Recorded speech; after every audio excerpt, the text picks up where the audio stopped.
Bismillahirrahmanirrahim. Assalamualaikum warahmatullahi wabarakatuh. Waalaikumsalam warahmatullahi wabarakatuh. Innal hamdalillah nahmaduhu wa nasta'inuhu wa nastaghfiruh wa na'udzu billahi min sayyiati a'malina. Man yahdihillahu fala mudilla lahu wa man yudlil fala hadiya lahu. Asyhadu an la ilaha illa la syarika lah abduhu wa la nabiyya ba'da wala haula wala quwata illa billah wa ba'd. Ikhwatal iman a'azakumullah jami'an. Bapak-bapak, ibu-ibu, saudara-saudariku semua, ikhwan warahmatullah jamaah Masjid Al-Hidayah Capital Place. Semoga Allah memberkahi kita semua yang hadir. Amin. Dan semoga kita masuk surga bersama-sama semuanya. Amin. Ya Rabbal alamin. Ini kembali kita bisa bersua melanjutkan kita Islam, bagaimana pendidikan anak dalam Islam, khususnya dengan tantangan kita di akhir saja, bukanlah tantangan fenomena-fenomena yang muncul di waktu beberapa dekade ini, dengan banyaknya yang membuat salah satu fenomena yang sejatinya sudah diisyaratkan oleh baginda Nabi Sallallahu Alaihi Wasallam. Di antaranya adalah fenomena di mana Rasulullah mengisyaratkan munculnya hal-hal yang terkait dengan kedustaan atau hoax. Sayati ala nas sanawatun qabda'at, akan datang kepada manusia tahun-tahun penuh kedustaan. Jadi yang namanya kedustaan atau hoax itu sesuatu yang kerap akan dijalani manusia dalam masa yang panjang. Di mana kedustaan ini adalah datangnya Dajjal. Karena manusia pada Dajjal datang bahkan tidak bisa membedakan ini sebenarnya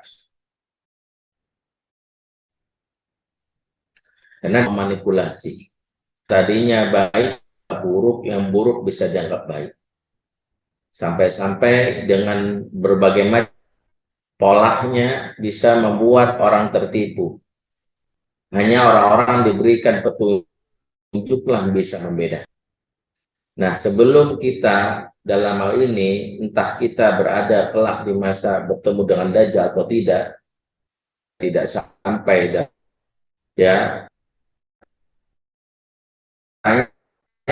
adalah ini di mana Nabi dalam kata Nabi Yusuf di al-kadhib, di masa itu, di saat hoax itu merajalela, banyak orang yang membenarkan orang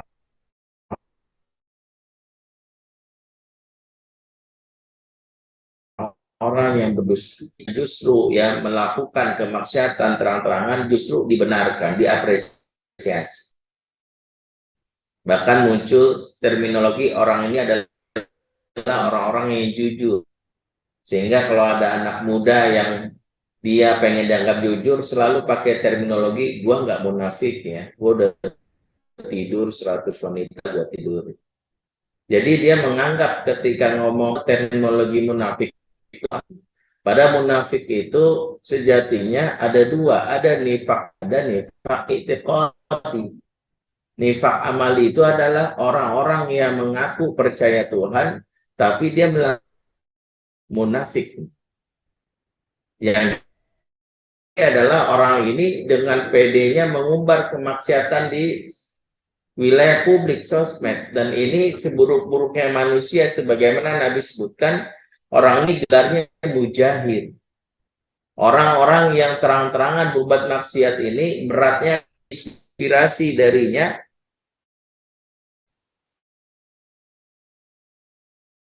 kelak dia bertobat, dia masih punya investasi kemaksiatan yang dilakukan. Mengerikan sekali. Jadi yang justru lucunya orang-orang banyak mengatakan, "Wih, dia mah keren ya." Di hadapan publik itu bukan orang yang keren. Justru adalah seburuk-buruknya manusia. Karena Allah sudah tutup aibnya, dia sengaja umbar di wilayah publik. Ya, maka inilah yang sekarang justru kita khawatirkan, anak-anak kita melihat postingan di sosmed, TikTok, Instagram, Facebook, ya orang-orang seperti ini sudah yang dibikin lucu, dibikin keren, jumlah followernya banyak, pengikutnya banyak, dan mereka justru, dan inilah yang dikhawatirkan sebagaimana sabda Nabi, yaitu fenomena di mana orang-orang yang jelas-jelas salah justru didukung. Yusaddiqu fihal kadhib. Kemudian yang kedua, tadi cirinya wa yukadzibu fiha shadiq. Dan di masa di mana hoax itu sudah mulai bergentayangan, yaitu mereka mendustakan orang-orang yang benar. Mereka mendustakan orang-orang yang jujur. Orang-orang menyampaikan kebaikan dicemooh, dianggap cupu, dianggap jadul, dianggap sok suci, dan segala macam istilah.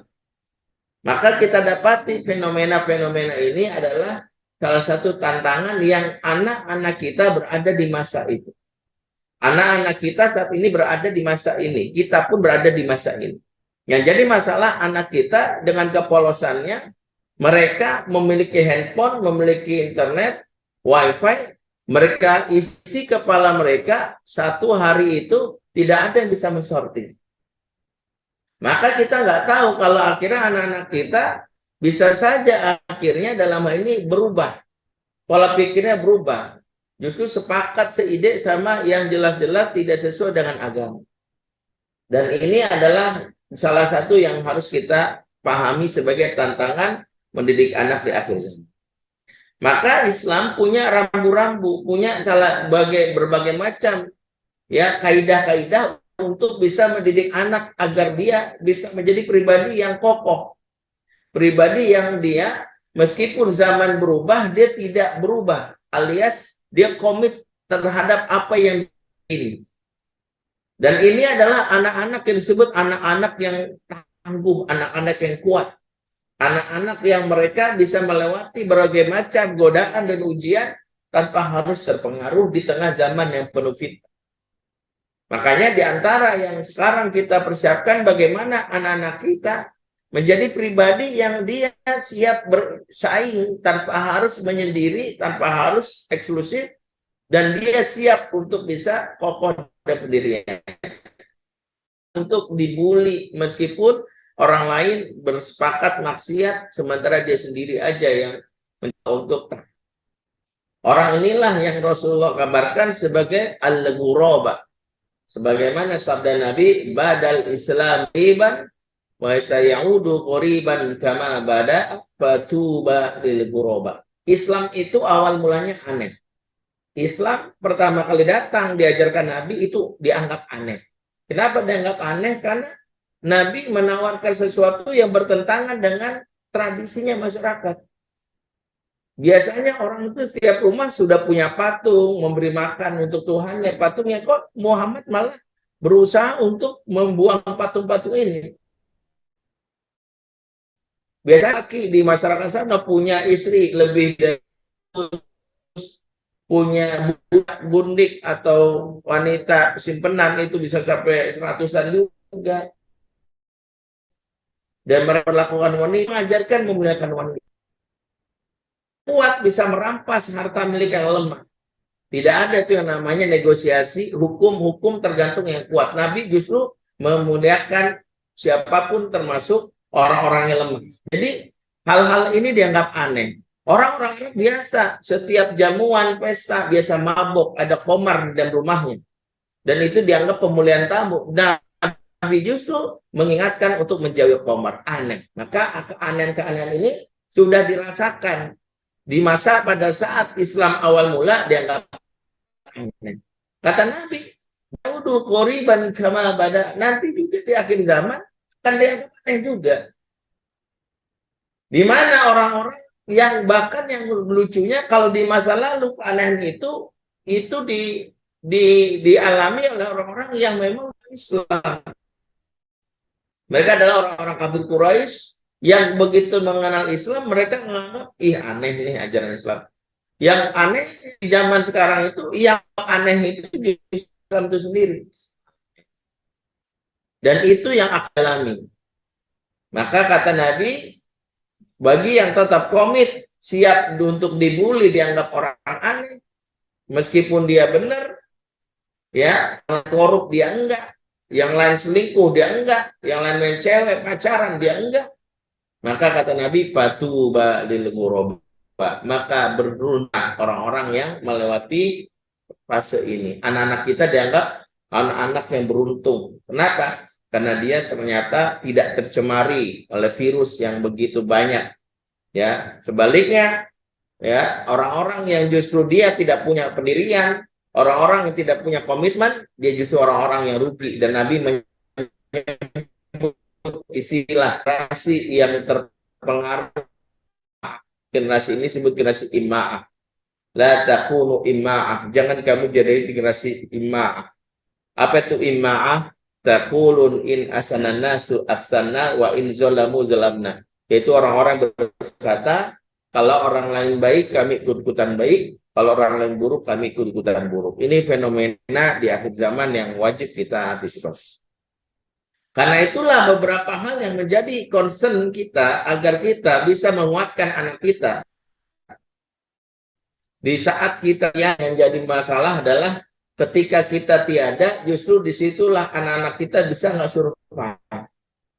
Selagi sama kita lihat hal yang buruk, kita langsung tegur bis. Tapi ketika kita tiada, apakah entah di tugas di luar rumah, luar negeri, luar kota, berpendidikan di sana, atau mungkin kita telah dicabutnya lebih dulu dan anak kita menjalani hidup, maka orang tua yang menyadari tantangan ini jangan sampai lalai terhadap tanggung jawabnya atas beberapa hal yang harus kita lakukan. Yang pertama, dan ini dasar pendidikan Islam, dan inilah sumber kekuatan atau sumber yang membuat anak kokoh di situasi manapun, yaitu menumbuhkan pohon iman dalam jiwa anak. Kenapa bilang menumbuh bukan menanam? Ini berapa kali terminologi ini saya ingatkan. Yang benar itu menumbuhkan, bukan menanam. Kenapa? Karena jadinya benih iman ditanam oleh Allah di jiwa masing-masing manusia sejak di alam arwah. Semua manusia itu punya benih iman. Dan ini tegaskan oleh Allah di dalam surat Al-A'raf ya, ayat 172. Semua manusia dalam arwah sebelum dilahirkan ke muka bumi dengan takdir masing-masing. Ada yang lahir lebih dulu, misalnya Nabi Adam, ada yang lahir belakangan. Ya entah siapa namanya, manusia paling belakangan diciptakan oleh Allah di akhir zaman. Itu sudah telah ditetapkan. Semuanya sebelum diturunkan ke dunia, mereka dikumpulkan dulu semuanya. Jadi arwah-arwah kita ini dulu pernah berkumpul. Entah dulu mungkin saya pernah sebelahan sama Ustaz. Anda tidak tahu.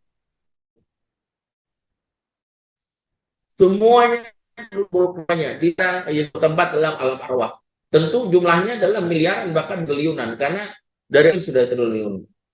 Dan Allah punya tempat yang tentu luas ya, ballroomnya nggak kayak ballroom yang terbatas, luas sekali.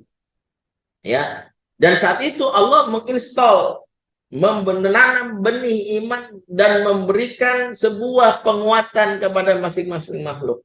Alastu birabbikum, apakah aku ini Tuhanmu? Apakah aku ini Tuhanmu? Ya, semua makhluk kita siapapun pernah menjawab. Qalu bala syahidna. Ya.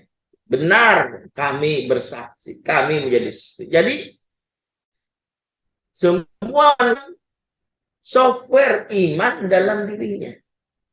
Semua manusia, termasuk Messi, Mbappe itu udah ditanam. Ya, Ronaldo ada.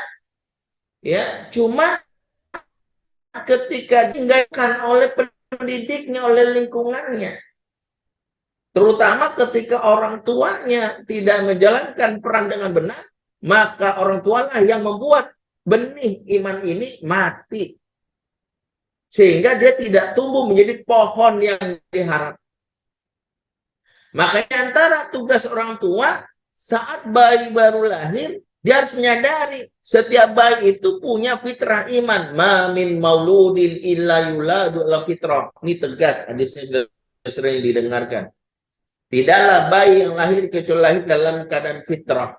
Ya, bayi aslinya pastinya membawa fitrah kebaikan, pasti beriman. Cuma orang tuanya yang mungkin cuek. Punya anak nggak dididik. Punya anak nggak diurus, sibuk dengan segala hal. Punya anak dikasih handphone, punya anak dikasih TV, punya anak dititip ke orang lain. Maka orang tua lah yang menyimpangkannya sebagaimana sabda Nabi, fa'abawahu, orang tuanya. Jadi orang tuanya yang cuek, yang akhirnya terputus itu sinyal keimanan dari generasi sebelumnya sampai ke bawah itu putus. Makanya sebenarnya kalau kita sadar misi kita hidup itu adalah keimanan sampai ke bawah, kita itu jangan akhirnya nggak sampai tertipu dengan dunia, sibuk nyari duit, lupa anak itu. Ya, harusnya diingatkan bahwa sebagaimana ayah beriman kepada Allah, harusnya kamu juga. Maka di antara yang membuat anak-anak kita itu gampang goyang, gampang terbujuk, gampang diajak kepada kemaksiatan, iman yang lemah. Maka di antara permisalan Quran itu menarik. Ketika iman ini sungguh-sungguh kita rawat, kita tumbuhkan, maka kita mendapatkan permisalan dan surat Ibrahim ayat 24. Di permisalan ini menjelaskan betapa iman itu kalau dididik, ditumbuhkan dengan benar, akan menjadi sebuah pohon yang kokoh, pohon yang baik. Allah berfirman, alam taro kaifa daraballahu mathalan kalimatan thayyibah kasyajaratin thayyibah asluha thabit wa faruha fis-sama. Tidakkah engkau melihat perumpamaan dari kalimat thayyibah? Ya, kalimat thayyibah ini kata para ulama artinya tauhid, artinya iman. Kasyajaratin thayyibah, seperti pohon yang baik. Apa ciri pohon yang baik? Asluha thabit, akar menghujan, tuh kokoh. Wafaruha fis-sama, ya, dahannya menjulang. Apa maksudnya? Iman itu seperti pohon yang baik itu cirinya dua. Dia kokoh menghujan, tidak gampang goyang, dan dahan menjulang dalam pengertian produktif. Ya. Punya cita-cita, enggak mager, enggak rebahan. Bukan generasi yang sebut generasi rebahan. Maka efek iman inilah yang menjadikan anak-anak kita bisa menjadi pribadi yang kokoh. Diajak, digoyang, dibujuk, diancam, enggak berubah. Dia tetap sebagaimana para sahabat yang dididik dengan keimanan, sehingga dalam keadaan kesendirian muncullah apa yang disebut akhlak. Ingat, buah dari akhlak harusnya diciptakan sebagai dasar menjaga anak kita di tengah masyarakat yang rusak. Tapi beda akhlak dengan etika. Sebagian kita banyak yang merasa ya mendidik etika pada akhlak. Akhlak itu dia kata khaliq, ada hubungannya dengan Allah al-Khaliq. Apa itu Khaliq? Allah sang pencipta. Sehingga ketika sesuatu terhubung dengan Allah, terciptalah akhlak. Makanya biasanya akhlak adalah menetap, mau sendiri maupun mau dia dalam keramaian, dia dalam sendirian kesepian. Sama. Itu kenapa? Karena terhubung dengan tauhid, efeknya adalah dia merasakan ada disebut muraqabatullah. Itu akhlak. Beda dengan etika. Kalau etika cenderungnya humanity, human, ya. Lebih memperhatikan karena pandangan manusia. Ya, manusia apa kata dunia itu namanya bukan akhlak. Itu lebih kepada etika. Apa kata orang kalau gua begini? Itu maksudnya etika. Ya, makanya kalau etika cenderungnya di depan orang dia kelihatan baik. Ya, Banyak cerita-cerita yang muncul, suami istri mesra di sosial media, di dalam kamar rumahnya sendiri, gampar, mukul, KDRT. Karena yang dibangun adalah etika. Contoh sederhana etika itu, mohon maaf ya, mungkin pernah saya sampaikan juga, kalaupun ada yang profesinya sama jangan tersinggung. Contoh pramugari, pramugari naik pesawat. Ya, pesawat yang melayani penumpang misalnya jarak jauh ya, misalnya ya perjalanan umroh atau ke Turki 8 atau 9 jam. Di situ dia akan menampilkan yang disebut etika. Senyum, ada bisa kami bantu Pak? Gitu Bu, penumpang bilang boleh Mbak, saya minta ambilkan air hangat sedikit, saya agak dingin. Oke. Ada selimut nggak? Oh ada, kami ambilkan. Luar biasa kan, dia melayani senyum. Ya. Dan itu adalah etika. Begitu turun di bandara, kita kemudian masih kedinginan di bandara, di terminal, ketemu pramugari tadi, Mbak, boleh ambil minum lagi nggak Pak? Saya dingin. Coba. Apa reaksi dia? Lah tadi diambilin, Mas sekarang udah dibawa, udah sampai. Maka kita dapati, kalau orang yang beriman, dia mau nolong, oh masih dingin Pak. Maka kita lihat, ada perbedaan. Maka ketika yang dibangun etika, attitude, maka anak kita baik di mata manusia, tapi di mata Allah. Makanya dia bisa bermaksiat sendirian. Ya, di saat orang yang lihat dimaksud yang kita tidak inginkan. Makanya di antara yang tantangan kita hari ini adalah bagaimana penguat seseorang itu bukan etika, tapi karena terhubung langsung sama Allah. Itulah mengapa para sahabat sendirian mereka tetap. Dan itu kita bisa tahu bagaimana Umar bin Khattab pernah mengetes satu pengembala kambing di masa itu, yang saat itu dia membawa beberapa imajinya. Dan Umar pun akhirnya bertanya kepadanya, mencoba untuk melihat sejauh mana pohon tauhid itu sudah tumbuh dalam jiwa anak ini. Umar menawarkan berapa harga seekor kambing ini, dan dia tetap karena dia bukan pemiliknya, dia hanya pengembala. Dia bilang, maaf, kambing ini nggak dijual. Ya, tapi saya butuh kambing, yang kata Umar, boleh nggak? Mungkin 1 ekor atau 2 ekor, tapi saya nggak jual, bukan saya.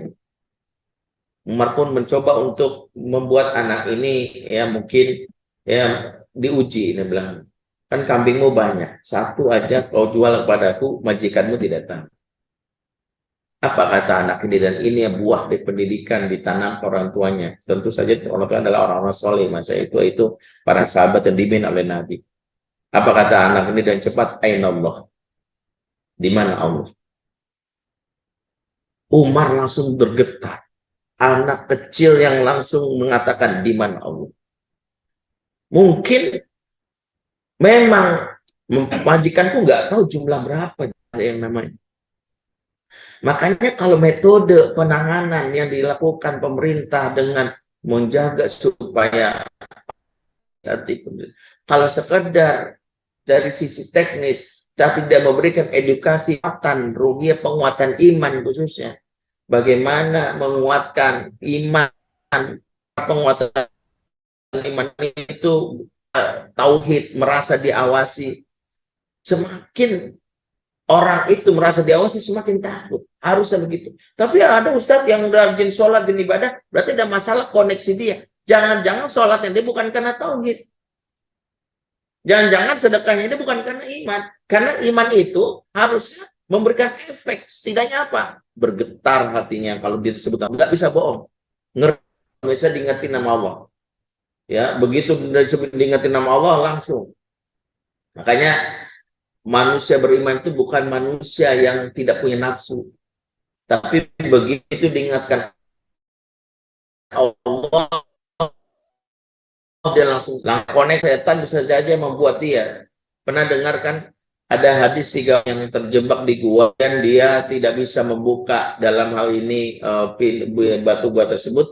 Kemudian dia berdoa kepada Allah. Pernah mencintai dan jumlah banyak. Dan pada saat itu dia datang meminta bantuan. Saat itu aku membujuknya. dia boleh aku bebaskan dari utang asal dia mau tidur sama aku. Karena dia mungkin sudah kepepet atau apapun, akhirnya sepupuku mau. Akhirnya pada saat aku sudah mulai berada tubuhnya, tiba-tiba dia mengatakan, aku tidak eh, jangan kau buka ya segel ini sebelum kau menghalalkan aku. Ya, maksudnya jangan kau lakukan persetubuhan ini sebelum kau halalkan aku, dan ketahuilah Allah, karena dia sudah diinstal iman itu sekali. Ya Allah, langsung. Inilah iman itu akan membuat seseorang itu terkoneksi. Bukan berarti dia nggak pernah maksiat, bukan berarti dia nggak punya nafsu. Nafsunya ada, tapi begitu diingatkan langsung. Yang jadi masalah kalau iman nggak ada, diingetin. Aku ingatkan kamu, Allah mengasihi kamu. Allah itu siapa ya? Ada orang kayak gini. Emang Allah ada?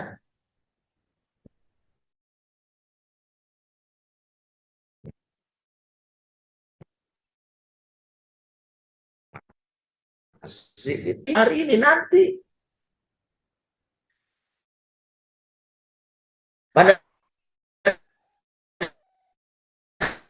sedang naik, pada saat dia berdagang di pasar, melihat ada wanita cantik, dia langsung membawa ya wanita ini untuk datang pokoknya dan hendak melakukan pelecehan. Wanita ini pun berontak sambil mengingatkan, Aina Allah, di mana Allah di hatimu?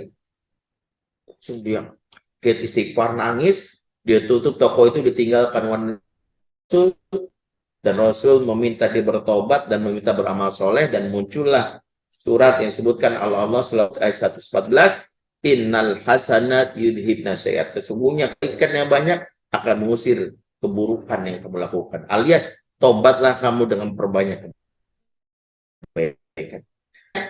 Kisah dalam hati ini adalah para sahabat yang sempat tergoda. Jadi yang disebut sebagai orang beriman bukan orang yang nggak punya nafsu, salah. Orang beriman itu bukan orang yang nggak punya syahwat, tapi dia yang nafsunya ada, tapi begitu ingatkan Allah, memenangkan apa yang ada dalam imannya dibandingkan nafsu. Inilah yang terjadi sama Yusuf, atau kisah yang populer misalnya bagaimana kisahnya calon Umar bin Khattab juga, ketika di suatu malam dia berlakukan sidak ke beberapa rumah warganya, dan dia mendengar percakapan seorang ibu yang sebelum subuh sudah memerah susu yang akan dijual ke pasar. Ya, kemudian susunya ini supaya jumlahnya banyak dan menguntungkan, ibu ini berinisiatif untuk menambahkan air. Ya, kecurangan yang kadang-kadang dilakukan oleh pedagang itu adalah mengambil kualitas. Ya, kalau sekarang tuh bukan hanya itu ya, bukan hanya susu tambah air, kadang-kadang kayak bangunan itu ya. Kayak kemarin tuh ada pesantren tuh yang mengerikan sekali, di order ke sebuah pemborong yang diminta supaya corannya sekian, semennya sekian, dikurangin akhirnya roboh. Itu jahat itu ya. Dan sekarang banyak itu ya, yang ngambil untung dengan cara ya misalnya udah amat arsitek kan udah bilang, saya nggak ngerti teknik sipil, tapi intinya dikasih tahu ini corannya sekian, semennya sekian, tapi dikurangin sama dia supaya dapat margin. Kan kebayang marginnya, katanya kalau semennya biasanya 1:4, dia bikin ya gitu ya, jadi satunya. Jadi dia bikin marginnya besar banget, jadi nggak perlu banyak semen. Sebenarnya pasir kan biasa 1:4, 1:2, saya nggak tahu berapa, tapi dia benar-benar dikurangin. Jadi semen pasirnya banyak, keropos, ya roboh gitu.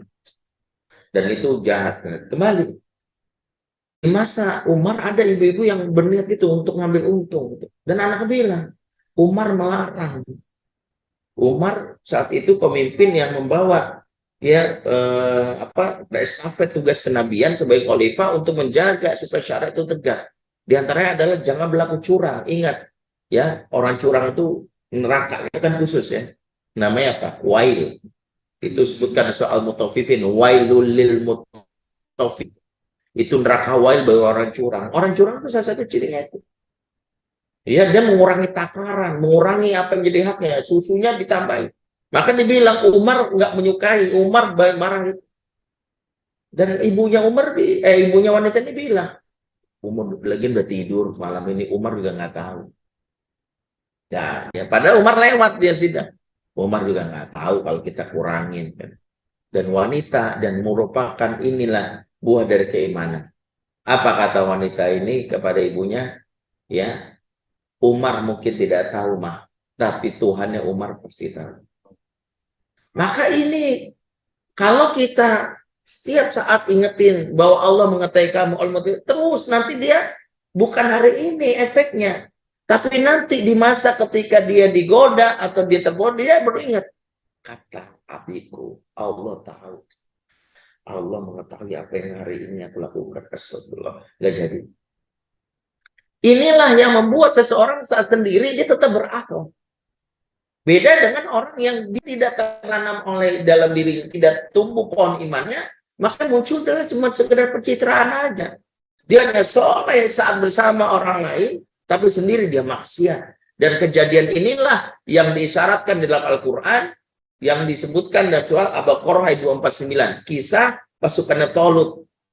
Ya kan, Allah ceritakan bagaimana pasukan Talut, falamma fasala Talutu bil junudi qala innallaha mubtaliikum binahar. Maka tatkala Talut ya telah sampai di sebuah sungai. Jadi kan dikisahkan Talut, raja dari Bani Israel ditugaskan untuk menaklukkan Jalut.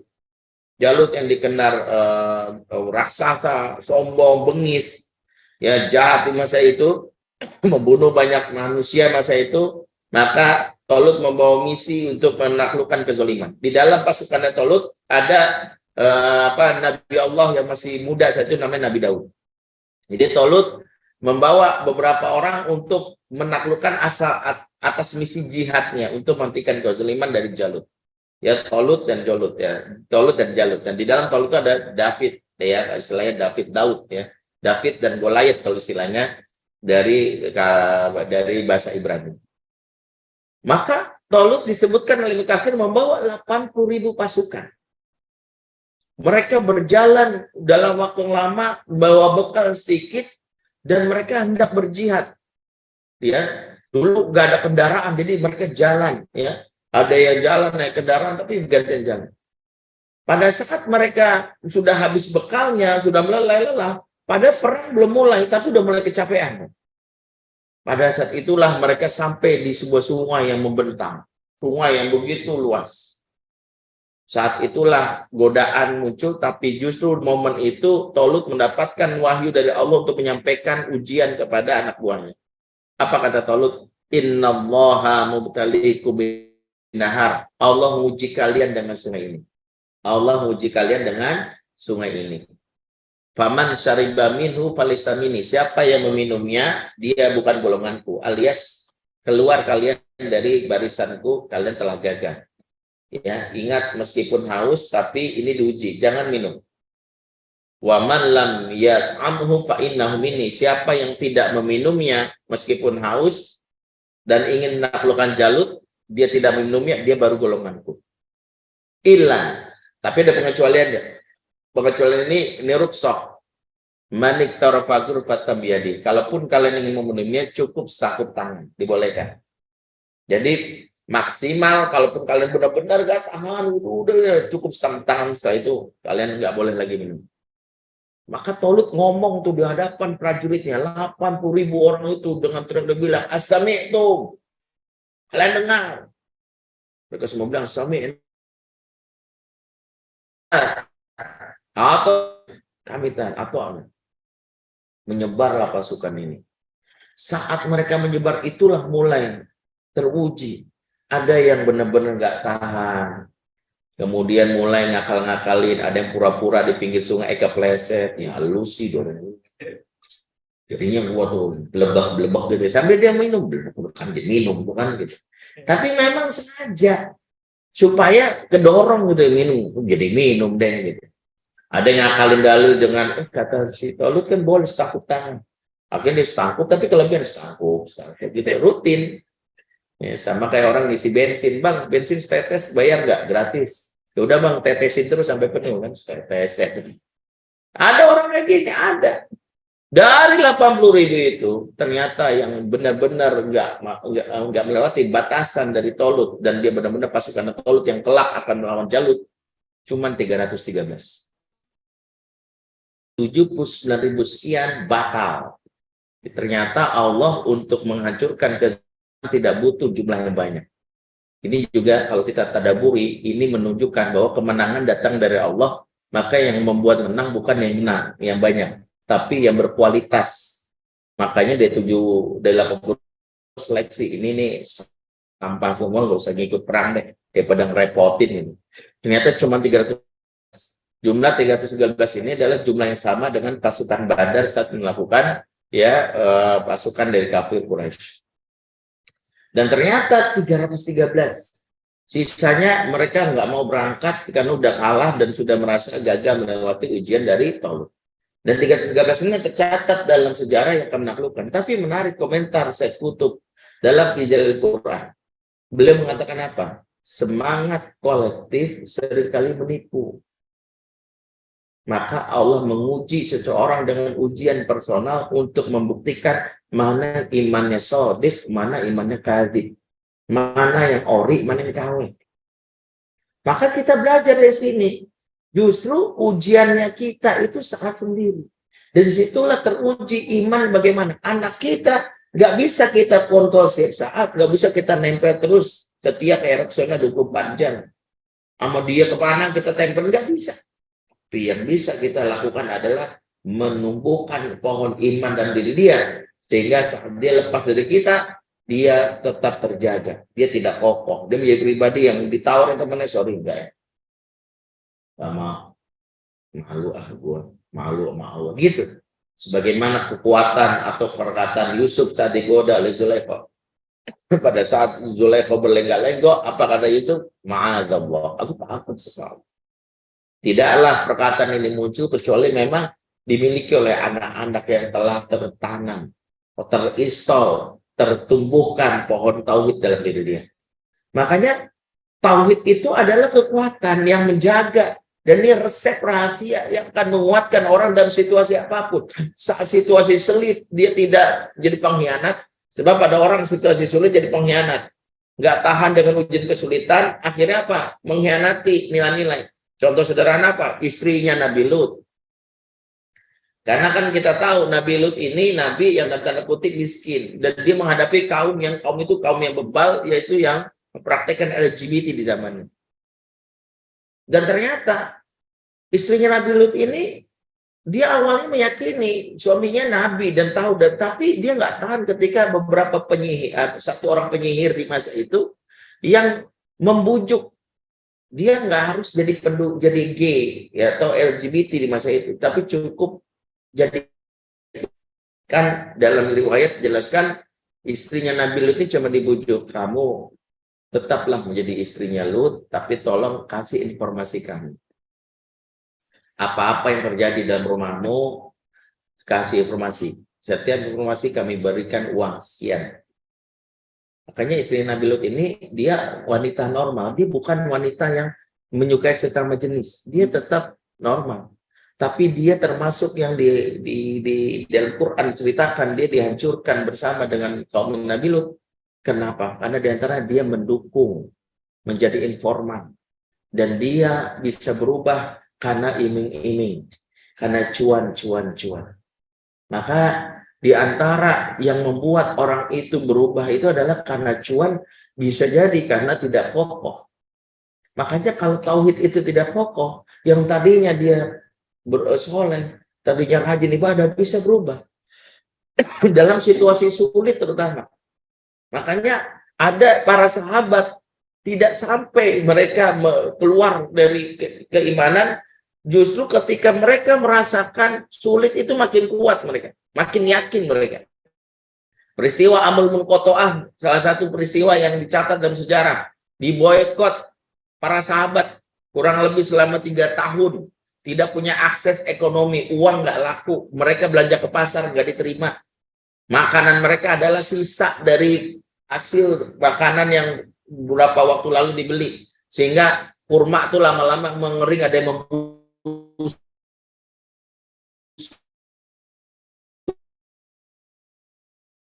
berinteraksi, berdagang sama Muhammad dan kawan-kawannya. Sehingga apa terjadi? Para sahabat pulang, uang nggak berlaku lagi. Ada yang lapar, akhirnya cuma makan daun. Ada yang ngasih istrinya minuman, air sampai kembung. Nggak ada makan.